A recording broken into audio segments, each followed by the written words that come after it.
नमस्कार। आज 10 अप्रैल है, बुधवार का दिन। पटना से छपे हिंदी के प्रमुख अखबारों में जिन खबरों को ज़्यादा अहमियत दी गई है, उनमें आरजेडी के 22 उम्मीदवारों की घोषणा है लोकसभा चुनाव के लिए। हालांकि सीमांत पर अभी फैसला नहीं हुआ है।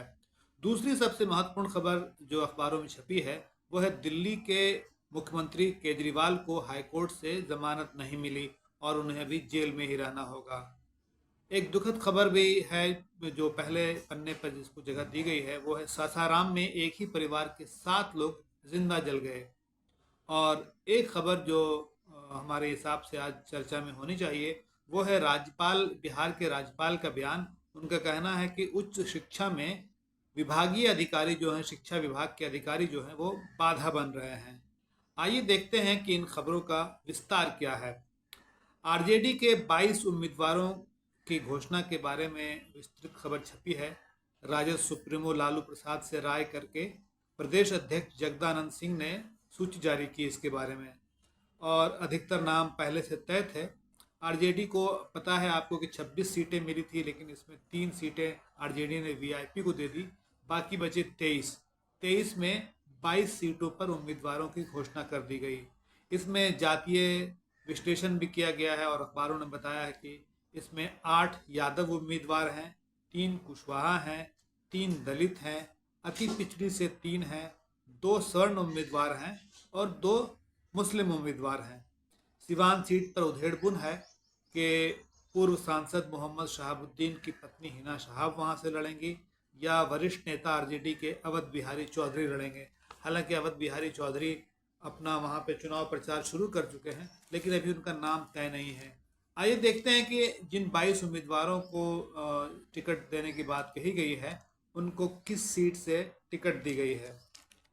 गया से कुमार सर्वजीत हैं, नवादा से श्रवण कुशवाहा हैं, सारण से डॉक्टर रोहिणी आचार्य, जमुई से अर्चना रविदास, बांका से जयप्रकाश यादव, पूर्णिया से बीमा भारती, दरभंगा से ललित यादव, बक्सर से सुधाकर सिंह, सुपौल से चंद्रहास चौपाल, पाटलिपुत्र से डॉक्टर मीसा भारती, वैशाली से मुन्ना शुक्ला, औरंगाबाद से अभय कुशवाहा, हाजीपुर से शिवचंद्र राम, जहां से चिराग पासवान उम्मीदवार हैं, अररिया से शाहनवाज आलम, जहानाबाद से डॉक्टर सुरेंद्र प्रसाद, मुंगेर से अनीता देवी, उजियारपुर से आलोक मेहता, सीतामढ़ी से अर्जुन राय, मधुबनी से मोहम्मद अली अशरफ फातमी, वाल्मीकि नगर से दीपक यादव, शिवहर से रितु जायसवाल और मधेपुरा से प्रोफेसर कुमार चंद्रदीप। तो ये थे 22 लोगों का नाम आरजेडी के लिस्ट में, जो जिससे पता चलता है कि कौन कहां से चुनाव लड़ेंगे। अब हम चर्चा करते हैं दिल्ली के मुख्यमंत्री केजरीवाल की, जिनको हाईकोर्ट से राहत नहीं मिली। आपको पता है कि ईडी ने आबकारी घोटाले में उन्हें 21 मार्च को गिरफ्तार किया था। कोर्ट ने कहा कि गिरफ्तारी में कानून का कोई उल्लंघन नहीं हुआ है और उनकी गिरफ्तारी के लिए पर्याप्त आधार हैं। कोर्ट का कहना था कि ईडी द्वारा जमा किए गए सबूत से साजिश का भी पता चलता है। केजरीवाल की ओर से इस गिरफ्तारी को राजनीति से प्रेरित बताया गया, लेकिन इसका कोई असर अदालत पर नहीं हुआ। आपके जो मंत्री हैं आम आदमी पार्टी के सौरभ भारद्वाज, उनका कहना है कि केजरीवाल और आप सरकार को खत्म करने की साजिश है। ईडी द्वारा जो कार्रवाई की जा रही है उसके बारे में उनका कहना था।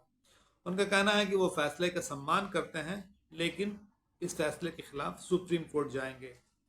सासाराम में 7 लोगों के जिंदा जलने की खबर जो है वो दी गई है। ये रोहतास जिले के कछवा थाने के इब्राहिमपुर की घटना है। बताया गया कि फूस से बना मकान था और आग कैसे लगी इस पर 2 राय है। स्थानीय लोगों को कहना है कि ट्रांसफार्मर की चिंगारी से आग लगी, जबकि पुलिस का कहना है कि चूल्हे के आग से लगी है। जिन लोगों की मौत हुई उसमें 2 महिलाएं हैं और 5 बच्चे हैं। तो इस मौसम में आग लगने की आशंका बनी रहती है और फूस का घर हो तो ज़्यादा आशंका होती है। हालांकि सरकार सतर्कता के लिए जागरूकता अभियान भी चलाती है, लेकिन इसके बावजूद इस घटना का होना बेहद दुखद है।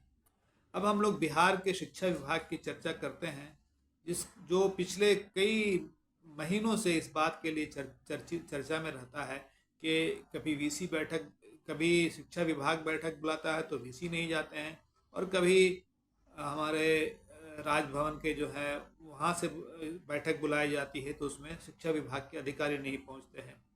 अब कल एक बैठक थी शिक्षा विभाग यहाँ वीसी की, कुलाधिपति राज्यपाल जो हैं हमारे राजेंद्र आर्लेकर का की बैठक थी। उसमें वीसी तो पहुँचे लेकिन शिक्षा विभाग के अपर मुख्य सचिव के पाठक नहीं पहुँचे। शिक्षा विभाग का कोई और अधिकारी भी नहीं पहुँचा।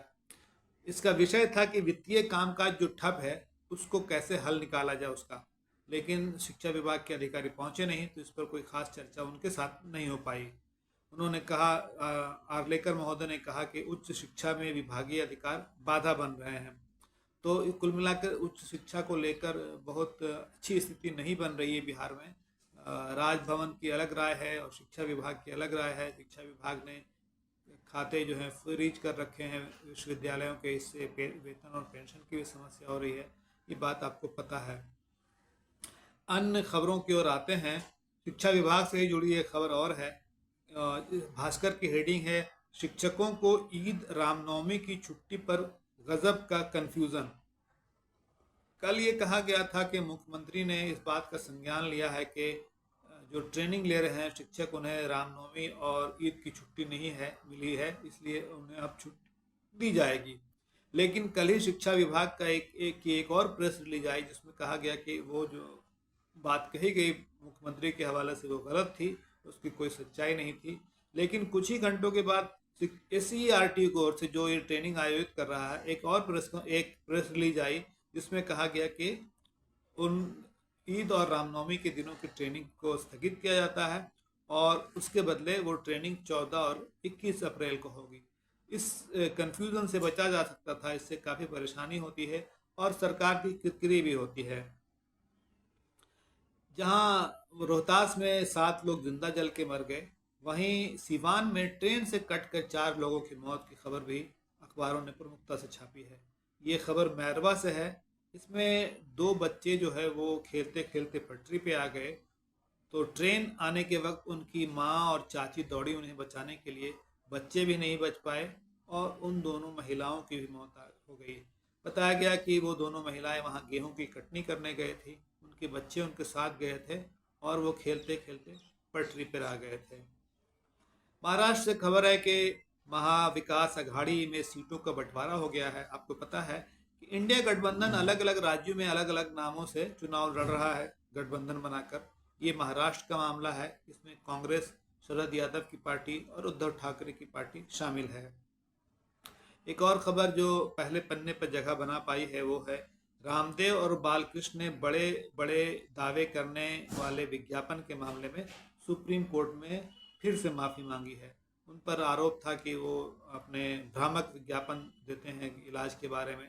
इससे पहले भी उन्होंने एक बार माफ़ी मांगी थी, इस बार दोबारा माफ़ी मांगी है। सेंसेक्स की खबर है, जो शेयर बाजार में जिन लोगों की दिलचस्पी है उनके लिए, कि पहली बार सेंसेक्स जो है वो 75,000 के पार चला गया था। हालांकि बिकवाली की वजह से वो कुछ फिसला और उसके नीचे ही बंद हुआ। और आखिर में ये खबर कि ईद जो है वो कल मनाई जाएगी बिहार में और भारत के अन्य हिस्सों में। चांद नहीं दिखा था पहले। 30 रोज़े पूरे होने के बाद खुद ब खुद ये तय हो जाता है कि जब 30 रोज़े पूरे हो जाते हैं तो अगले दिन ईद मनाई जाती है। तो कल ईद है और हम लोग आज की चर्चा यहीं पे समाप्त करते हैं। फिर हम मुलाकात करेंगे आपसे, तब तक के लिए बहुत शुक्रिया आपका।